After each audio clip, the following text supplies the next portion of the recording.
DIY or not DIY? That is the question many creators and entrepreneurs ask themselves when it comes to applying to register their intellectual property or take other steps to protect it. What's the answer? That depends on a variety of factors, and I'll be going over that today. What's up, everyone? I'm Julie King, welcoming you back to Know Your Rights, or, of course, more aptly this time of year, Know Your Frights, your spooky IP and business law playbook. For the last few weeks, we've explored the monsters of intellectual property. We've learned what they are, what they aren't, and how they can help you build a powerful brand and business. But now maybe you've reached a crossroads. You know you need to protect your work. But the question is, do you walk the path alone, or do you bring a guide?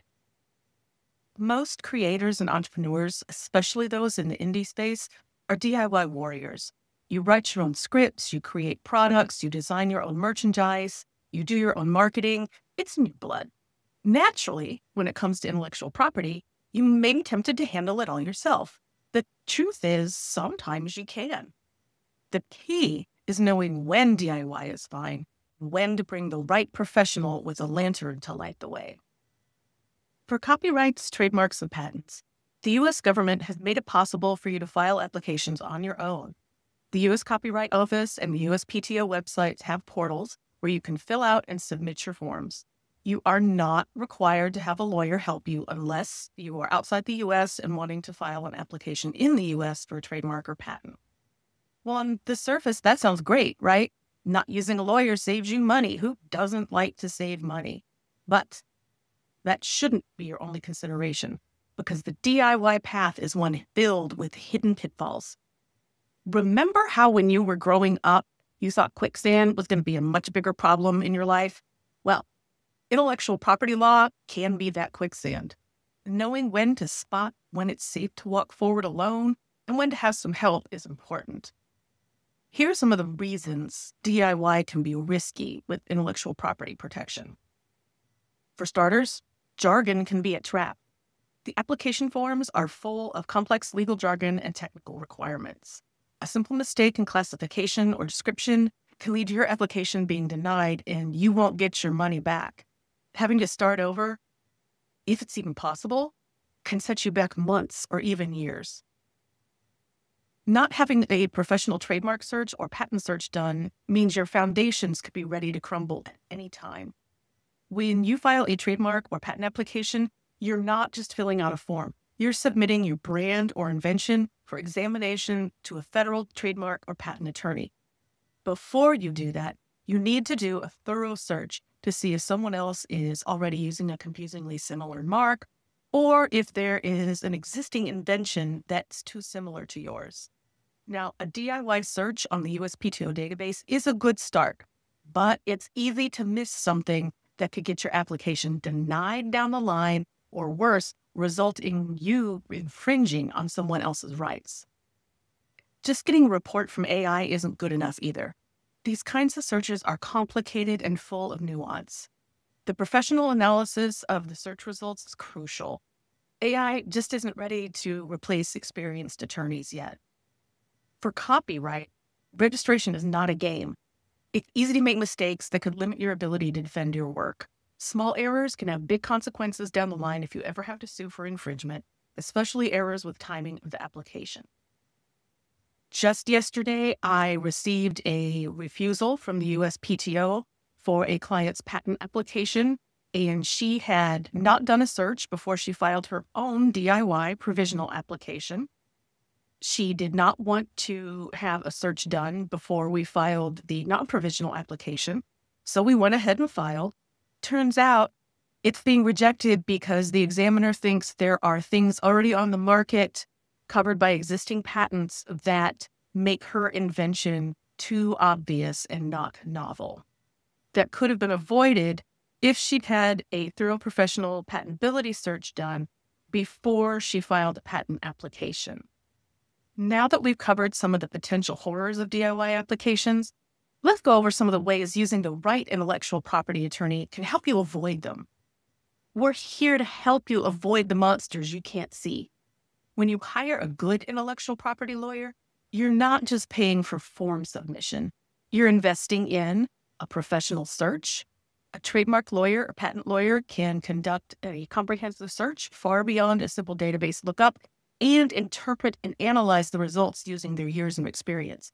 This helps you identify potential conflicts before you invest time and money into a brand name that's already taken or an invention that already exists. An intellectual property attorney can also help you with correct classification and filing. We speak the language of the USPTO and the U.S. Copyright Office. We know the ins and outs of the filing process and can ensure your application is submitted correctly. A good intellectual property attorney will help you with strategy. They can advise you about the best ways to protect your intellectual property that suit your goals and your budget. That includes the best sequence of filings and using other tools like non-disclosure agreements, employment agreement clauses, and more. A good intellectual property attorney is also your personal legal advocate. If a problem arises with an application, a lawyer can represent you, and that dramatically increases your chances of success. This is the difference between facing a challenge alone and having a professional in your corner.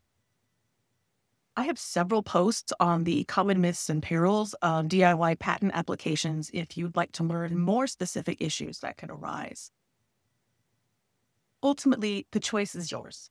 You don't have to have the crossroad blues. In some situations, the DIY approach is usually fine, but it depends on the stakes and the complexity of the situation. If you have a business, brand, invention, or creative project that you really strongly believe in and want to build a valuable legacy with, it's probably time to bring in the right help. Now, if hiring an attorney for full services absolutely isn't in your budget, it is worth spending a little bit to get some guidance on how to avoid common DIY problems and to point you in the right direction to achieve your goals. The most important step is to get the information you need. Whether you choose to walk this path alone or bring an intellectual property attorney with you, the very first step is to be prepared. When you're ready, we're here to help. Don't let your creative work or business become a ghost story. Intellectual property is one of the most terrifyingly useful tools you have. If you're a creator or other entrepreneur ready to build a frighteningly powerful brand, you need to know how to use it. But you don't have to face the darkness alone. To learn more about protecting your creations, your name, your business, and your legacy, you can book a consultation with me at kingpatentlaw.com. I help entrepreneurs across the U.S. make smart, legally sound decisions about their intellectual property. I'm an attorney in Champaign-Urbana, Illinois, and I serve intellectual property clients nationwide. I also have a ton of really useful booklets and other information on my website that can help you understand intellectual property issues whenever it suits you. And if this episode helped you survive the horror of learning about how to protect and manage your intellectual property and business, please like and subscribe. You can find all of my other frighteningly good content on the King Patent Law website, at Know Your Rights, your IP and business law playbook on all major podcast platforms, and at King Patent Law on most social media. I'm pretty much everywhere. And the information provided in this episode is for educational purposes only and does not constitute legal advice or form an attorney-client relationship. You should not act on any information presented here without first seeking the counsel of a licensed attorney, perhaps me, for your specific legal needs.